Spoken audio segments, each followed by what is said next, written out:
자, 이제 계산 준비 들어가겠습니다. 네. 22분 남았습니다. FOMC도 해야죠? 네. 매크로, 거시경제. 네, 매크로로 출발해서 종목으로 이제 그 수렴하는. 그 제롬 파월 연준 의장의 코멘트가 준비된 게 있다는데 네, 네. 그 기자회견 하는 거 좀 볼까요? 네, 한번 보죠. 네. Today, the Federal Open Market Committee kept interest rates near zero and maintained our asset purchases. Widespread vaccinations, along with unprecedented fiscal policy actions, are also providing strong support to the recovery. Indicators of economic activity and employment have continued to strengthen, and real GDP this year appears to be on track to post its fastest rate of increase in decades. Much of this rapid growth reflects the continued bounce back in activity from depressed levels.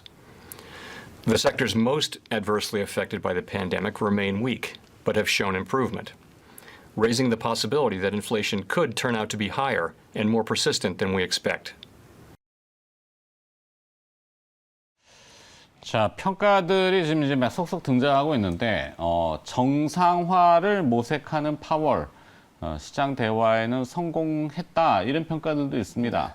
물론 이제 자산 시장만 놓고 보면은 와다다당 거리긴 했죠. 특히 이제 FX 외환 시장이 조금 큰 움직임이 나타났고 반면에 이제 주식 시장은 뭐 적응을 할 시간이 없었던 건지 이게 왜냐하면 이제 3시 우리 시각으로는 새벽 3시에 그 FOMC 결과 성명서가 나왔고.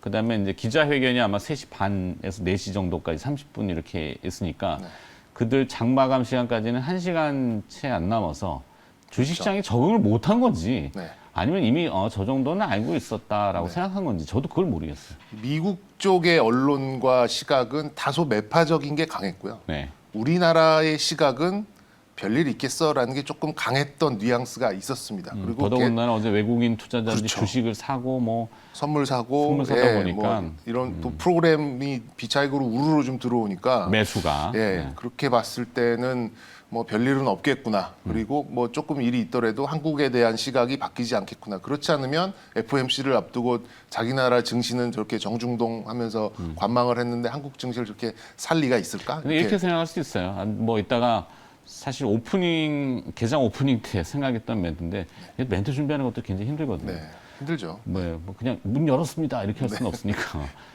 자, 이거죠. 아까 처음에 제가 설명을 드리긴 했습니다만 최근에 우리나라 국내의 채권 시장이 굉장히 요란스러웠어요. 주식 시장은 뭐 스물스물해서 이제 사상 최고치 됐지만 굉장히 우당탕탕탕탕 거린단 말이죠. 뭐냐면은 이 가격에다가 반영을 시켜야 되니까. 근데 지금 우리나라는 금리 인상을 4번까지 프라이싱 하고 있습니다. 많게는. 어제 나왔죠. 이제 어제 피치 IBC가 많다는 것까지 해서 4번까지. 그러면 아까도 얘기했지만 25bp씩 4번이면은 1%, 현행 금리 0.5% 기준금리가 그러면은 1.5%까지는 채권 시장은 있단 말이에요. 그럼 외국인들 입장에서 보면은 미국은 지금 오늘 아침에 쫙 했지만 2번 금리 프라이싱이거든요. 그러면 제로에서 0.25니까 2번 올려봐야 0.5%, 그러면 0.7, 우리나라 1.5 남는단 말이죠. 아직은 여기 먹을 게 많아요. 우리나라가. 그렇죠. 그러면은 어제 주식 사들어 오는 거죠. 그래서 사들어 온 겁니다. 그렇게 해석할 수도 있겠네요. 네, 그게 맞을 거예요. 거기에 대해 조금 더 이제 시각을 좀 추가한다 그러면 최근에 전 세계에서 가장 백신 접종률이 빠르게 올라오고 있는 나라가 대한민국입니다. 그렇죠. 그렇다고 뭐 이게 뭐 속된 말로 뭐 국뽕 때문에 그런 게 아니라 이 전 세계 오죽하면 정경민 차장도 맞았겠어요, 그죠? 네, 그렇죠. 빨리 맞으셨으면 좋겠는데 어쨌든 나이가 안 된다니까요. 50대는 그 7월에 낮은데잖아요. 세계의 그런 자금들이 이제 어쨌든 이제 이 백신을 맞고 이제 약간 이제 그동안 움츠렸던 것들을 이제 풀어주는 효과가 있기 때문에 경기의 확장 효과를 이제 어느 정도 좀 물론 이제 지금 뭐 변이들이 있긴 있습니다만 이게 좀 이렇게 관찰이 됐기 때문에 백신 속도가 빠르게 나오는 나라들에 대한 이제 이런 시각도 어느 정도 좀 작용이 한 게 아닌가 좀 생각이 좀 들고 그리고 이제 아까 말씀해 주신 이제 금리는 올라갈 수밖에 없는데 과연 언제까지 얼마가 올라가는 게 좀 중요한 거 아니겠습니까?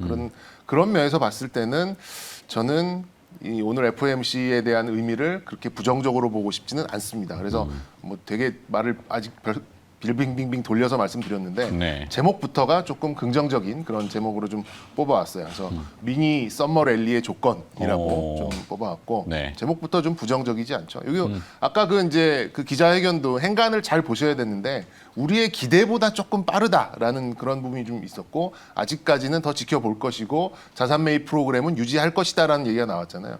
테이퍼링을 왜 사람들이 두려워하냐 하면은 시장이 가장 싫어하는 걸 하기 때문입니다. 시장이 가장 싫어하는 것이 뭐냐? 시장에서 돈 빼는 거잖아요. 그게 네. 가장 시장이 좀 경기를 일으키는 그런 부분인데 근데 돈을 뺀다가 아니라니까 지금은 돈을 넣는 거를 줄인다. 그렇죠. 그러니까 근데 돈을 이제 뺀다가 가면은 이거는 좀 다른 해석이 시속 되죠. 80km로 달리고 있는 자동차가 시속 60km로 달리면 느낌상 굉장히 느려진 느낌이 들잖아요. 시장은 이제 그런 가속도를 유지해주기 바랐는데 그게 이제 조금 줄어드는 거에서 오는 어떤 뭐랄까 시장의 이제 본능적인 어떤 움츠림 뭐 이렇게 좀 보시면 될 것 같아요. 그래서 저는 오늘 시장은 이제 다들 눈치를 보고 또 환율도 상당히 많이 올랐기 33원인가 아까 제가 파악했을 때 1133원까지 올라간 것 같아요. 14, 네. 5원 정도가 올라간 것 같은데 그렇게 되면 이제 기계적으로 프로그램 매도가 나와서 오전장에서는 상당히 이제 투닥거릴 가능성이 좀 있어 보입니다만 오후에는 그래도 나름의 수혜주들을 찾아가는 그런 시장의 움직임이 좀 나오지 않을까라는 좀 생각이 들어서 일단은 전약 후 보합 뭐 이 정도로 좀 생각을 해보도록 하겠고 사실 이번에 FOMC는 연준이 뭘 해도 욕 먹는 상황이었어요. 그러니까 경기 상황이 이렇게 좋아지는데 가만히 있을 거야? 아니면 돈 테이퍼링 해가지고 시장에 악영향을 줄 거야? 그러니까 뭘 해도 욕 먹는 그런 상황이었기 때문에 제가 봤을 때는 이 비정상적인 수치가 기저에 깔려 있는 수치를 가지고 판단을 하지는 못할 것이다라는 개인적인 좀 확신이 좀 있었습니다. 왜냐하면 작년에 4월부터 7월까지는 아예 그냥 셧다운 상태였기 때문에 그때랑 지금과의 어떤 인플레이션 경기의 속도를 수치를 놓고 비교를 한다는 건 사실상 좀 의미가 없거든요. 그렇게 본다 그러면 적어도 3분기 그러니까는 셧다운 이후에 나왔었던 경제 활동 수치와 비교를 할 수 있는 시점까지는 테이퍼링을 개시하지는 않을 것이다라는 좀 생각이 좀 들어서 네. 개인적으로는 본격적인 테이퍼링에 대한 강도가 올라가는 시점은 9월 정도로 보고 있고요. 물론 7월에도 FOMC가 있긴 있습니다만 7월도 아직은 작년에 셧다운 상태의 데이터를 가지고 판단을 해야 되는 거기 때문에 7월은 그냥 넘어갈 가능성이 좀 높아 보이고 7월, 8월은 그들 휴가 시즌이잖아요. 그렇죠. 또 8월에는 이제 뭐 잭슨홀 미팅이 있긴 있습니다만 거기서는 뭐 정책을 결정하는 자리는 아니다 보니까 그렇게 되면 7월과 8월에 작년에 이제 3분기죠. 3분기 데이터, 올해 3분기 데이터를 비교를 하고 그걸 가지고 테이퍼링에 대한 이 생각을 좀 옮기지 않을까 생각을 합니다. 이 FOMC가 이제 뭐 매달 있는 건 맞는데 네. 뭐 보통은 아까도 뭐 우스갯소리지만 하여튼 7월, 8월은 금리 휴가 시즌이어서 보통 언급을 잘 안 하고 9월 선선해지면 그렇죠. 한번 하고 뭔가 액션이 그래서 6월이 좀 중요했고 네. 9월 그다음에 12월은 연말에는 다 안 해요. 그러니까 10월, 11월 요때는 좀 중요하고. 네. 뭐 하여튼 그래서 그런- 저는 이제 9월 테이퍼링의 본격 논의는 그치. 얘기가 나올 수 있는 거는 현실적으로 9월이다. 근데 그러면 그때 가도 데이터를 또 수집해가지고 보겠죠. 그렇죠. 그러면 이제 물론 테이퍼링이라는 게 계속 발목을 만성질환처럼 고통은 주겠습니다만 한 2달 정도의 공백이 생깁니다. 그렇게 되면 저는 좀 뒤에 밀려 있었던 그런 이제 고밸류 종목들이 어느 정도 반등할 시간 정도는 좀 벌어준 게 아닌가 좀 생각이 들고 아니나 다를까 오늘 3대 지수 보더라도 나스닥이 제일 덜 빠졌어요. 그렇죠. 그리고 장중에는 오히려 플러스도 잠깐 네. 갔어요. 그리고 이제 빅테크 종목들 중에서 아마존, 뭐 애플, 뭐 테슬라, 뭐 엔비디아 이런 종목들은 또 상승을 했거든요. 네. 그런 면에서 봤을 때 미국 시장도 이렇게 부정적으로 해석한 건 아니다. 그러니까 특히나 좀 고밸류로 오래 쉬었던 종목들에 대해서는 좀 시간을 벌어준 것도 어느 정도 있다라는 생각이 들기 때문에 너무 부정적으로 해석할 필요는 없지 않을까. 다만 좀 오늘은 뭐 데일리 방송이니까 이 갑작스레 올라간 환율에 대해서는 시장이 좀 움츠러들이는 그런 출발은 좀 예상되지 않을까 좀 생각이 듭니다. 그래서 네, 당국에서도 역의 네. 환율의 급등에 대해서는 모니터링을 했고 아침에 그 멘트한 거 보니까 다른 통화들도 같이 움직였기 때문에 그 네. 수준으로. 근데 이제 역 내에서 서울에서 또다시 만약에 달러 매수가 등장을 하거나 이상한 현상이 있다면은 개입하겠다. 네. 이렇게 했고, 근데 오늘 아마 저렇게 환율이 오르면은 수출업체들이 달러를 팔 겁니다. 내고 해서. 그렇죠. 네. 좋잖아요. 지금 1,130원에 팔기 좋단 말이에요. 그렇죠. 그러면 아마 조금 많이 다시 원위치. 뭐 선도항 같은 거 미리 잡아놓은 데서 지금 조선업체 요즘 수주 계속 들어오잖아요. 그렇겠죠. 예전에 네. 한때 수주 들어올 때마다 조선업체는 달러를 팔아야 돼요. 그 환해지를 해야 되기 때문에. 그래서 아마 1,133원 호가 나오면 제가 그 기업의 환 담당자라면 좋다고 좀 팔 것 같아요. 갑시다 하자. 자, 영업외 수익으로. 여기. 네, 그래서 이제 뭐 다시 주식을 결론을 판단하는 좀 건 아니고. 드리면 네. 어쨌든 오늘의 전략은 이제 네. 오전장은 조금 움츠러든 출발이니까 시장이 어떻게 반응하고 외국인들이 어떤 식으로 이 프로그램으로 여기에 반응하는가 요거를 좀 관망하시는 게 좀 중요할 것 같고요. 장 후반 그러니까 점심 이후에는 어떤 것들이 빠르게 회복을 하면서 이 상황에서 좀 헤쳐나갈 가능성을 보여주느냐 요걸 좀 관찰하는 게 오늘의 관전 포인트자 좀 전략이 아닐까 좀 생각이 듭니다. 그래서 말씀드린 대로 미국 쪽의 빅테크도 선방을 했기 때문에 한국도 뭐 오늘 내일 정도의 고비만 넘어가면 많이 소외됐었던 소위 말하는 BBIG 플러스 반도체 쪽이 슬쩍 고개를 들 가능성도 있어 보여서 저는 약간 미니 썸머 랠리의 가능성도 남아 있다 이렇게 좀 볼 수 네. 있겠고요. 그리고 가장 선호를 할 수 있는 쪽은 성장과 가치가 같이 지금 엮여 있는 쪽은 아무래도 금융 쪽이에요. 금리를 올리는 그런 가능성에서 실적 성장이 나오고 기조에 깔려 있는 실적도 지속적으로 가져갈 수 있는 부분이다 보니까 이게 약간의 기본값, 중간값 이런 정도로 움직일 가능성이 있고 미니 랠리에서 나올 수 있는 거는 소외가 많이 됐었던 BBIG 플러스 반도체가 어느 정도 시간을 버는 그 안에서 약간의 회복을 할 수 있는 구간으로 가지 않을까 생각이 듭니다. 그래서 뭐 종목으로 말씀드리면 뭐 하이브, 현대해상, 에코프로비엠, 이오테크닉스 이렇게 네, 좀 이오테크닉스 어제 또뭐 네. 언어링 얘기 나오고 그리고 있고 이제 뭐 그렇죠 공정상에 지금 조금 안 좋은 수율 거를 잡기 위해서 네. 투입을 할 수 있겠다. 언일링 장비가 투입이 될 수 있겠다. 이런 얘기가 좀 나오고 있고 수급도 좀 돌아서는 모습이 나와서 저런 종목들 오늘 저는 개인적으로 좀 좋게 보고 있고요. 네. 이오테크닉스 오늘 좀 연속성을 좀 기대를 해보면서 좀 집중하도록 하겠습니다. 색깔 반전은 이오테크닉스. 자, 일단은 뭐 위기는 기회가 될 수도 있다. 네. 이게 포인트죠.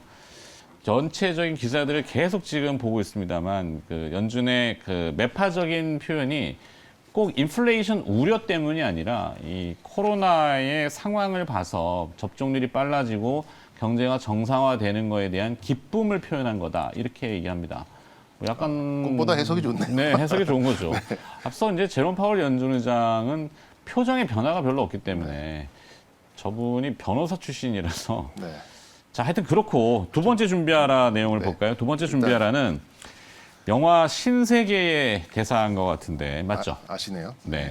칼춤 한번 쳐야 하나? 뭐 무속인 테마입니까? 그건 아니고요. 이제 저희 브로커들끼리 쓰는 이제 일종의 은어로 볼 수 네. 있는데 약간 이제 급등주에 좀 발을 담궈야 되나 말아야 좀 이렇게 겁날 때 겁나는 것들을 매매해야 될 때 이제 오늘은 뭘로 칼춤 한번 추나 뭐 이런 식으로 좀 얘기를 어제 신세계가 하거든요. 휴젤 인수였던데.